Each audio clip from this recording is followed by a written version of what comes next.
Welcome back, everyone. This was a huge sculpture with a lot to cover, so let's just jump into it. I started out with the base first, gluing together a cross out of 1 inch by 1 inch wood blocks. Then I covered the base in aluminum foil and covered that with just some more clay. Then, since I needed the cross to look like stone, I had to add a thin sheet of clay over the whole thing, being sure to add bacon bond over the whole thing.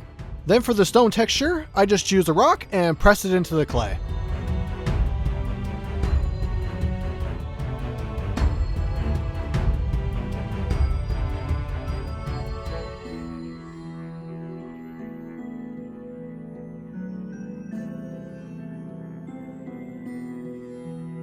For the ring of the cross, I cut out the circle I needed and then cut it out of 15 coasters and glued them together. For the end caps, I tried doing them out of cardboard first, but it wasn't working right for me, so I just had to cut them out of wood as well.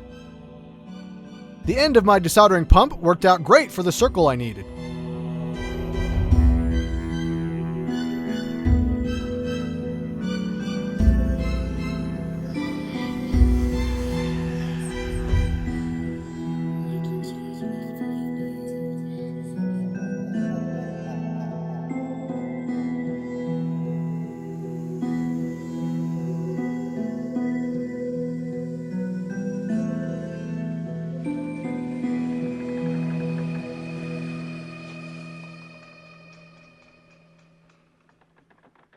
Now for the bottom of the base, I needed about 20 skulls. I went with a realistic styled skull here, then I glued a piece of glue stick on the back and put it in a cardboard box because I'm going to make a mold of it. What, did you really think I was going to sculpt 20 skulls? Yeah, right, you're crazy.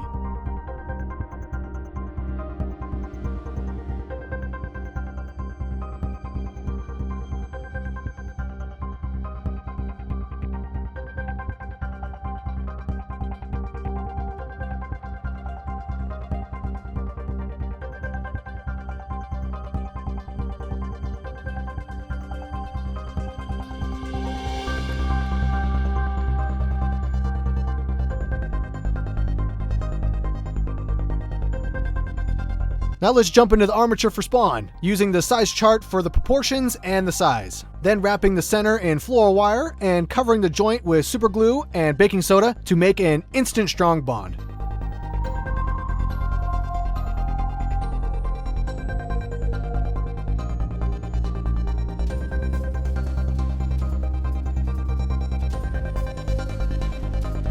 Now, I've said this before, but I did have a few people still ask about where I get the cable from. Well, I get it out of a Cat 5 cable. I needed one pair for the eyes and a pair for the hand.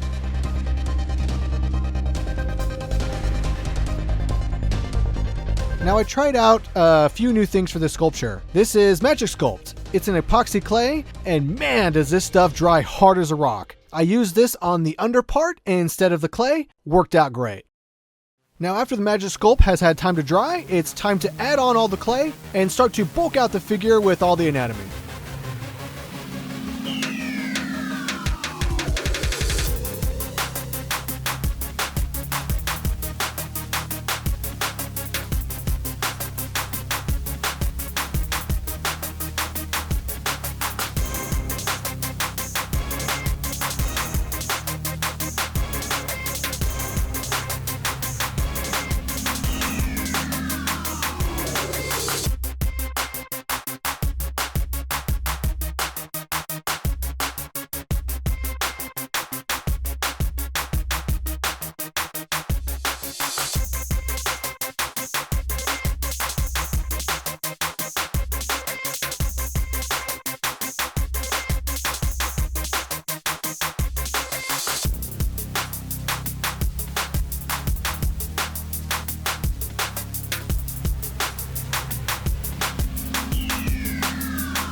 Now, Spawn has this texture over his whole body. I used a couple different silicone tools to get all the little grooves, and then went over that with a brush to smooth it all out. I think it turned out really well.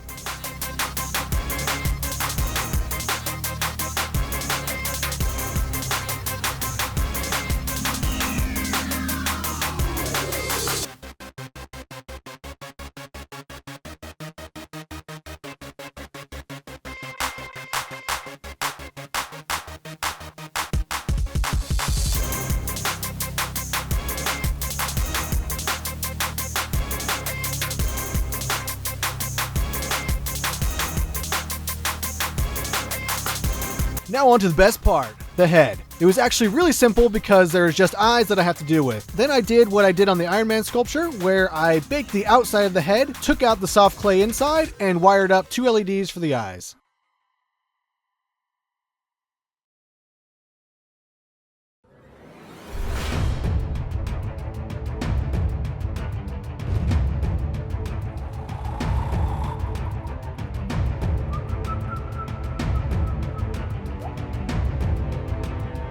Now the cape is going to be massive, so I had to change up the way I do things just a little bit. I carved out 2 keys in the back, then I hardened them with a heat gun, then I put some water in there, and then pressed in some of the magic sculpt with a wire. Then while that is drying, I can start on all the detail pieces, like the arm wraps, the skulls, and the chains. For the million spikes that I needed, I cut out small discs and rolled them out into spikes. I didn't make them too big at first, and then I actually had to go back and change the size on all of them.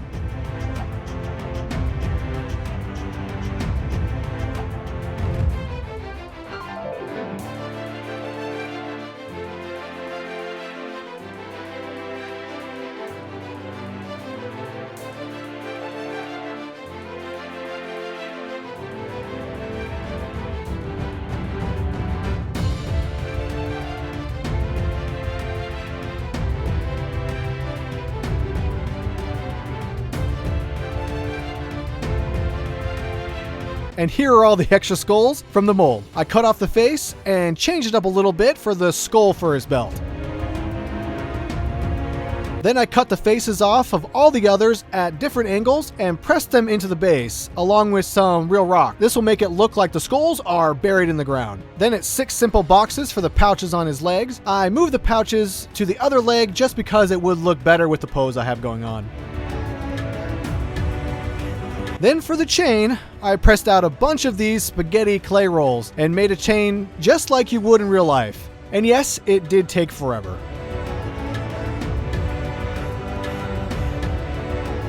Now back to the cape, I had to use a fine metal mesh inside. I used floor wire and some glue to attach it to the wire. Then I ran some wire down the middle so I could kind of shape it in the way I wanted.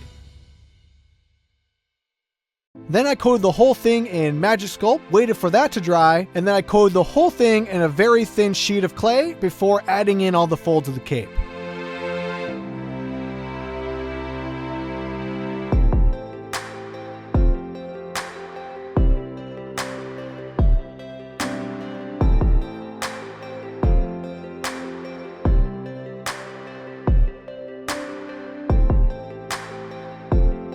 Finally, it is on to paint. I started out by doing a base coat of just white primer, thinned down with some of my thinner.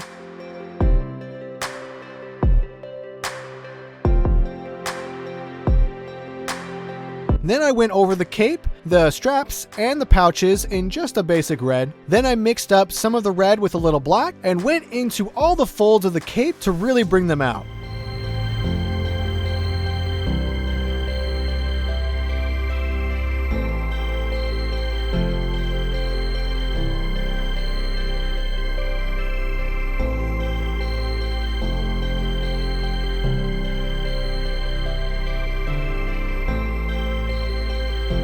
Then it was just black for the body, drawing out the white stripes on his chest.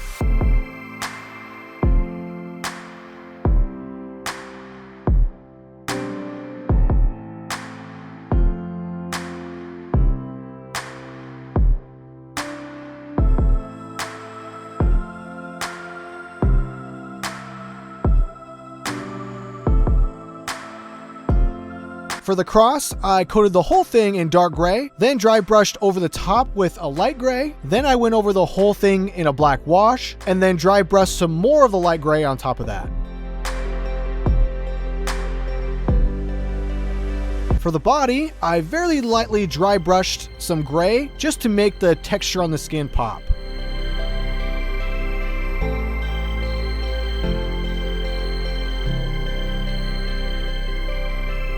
For all the skulls, I went over them with an egg wash color, then hit them with a black wash, and then used a towel to dab off all the excess.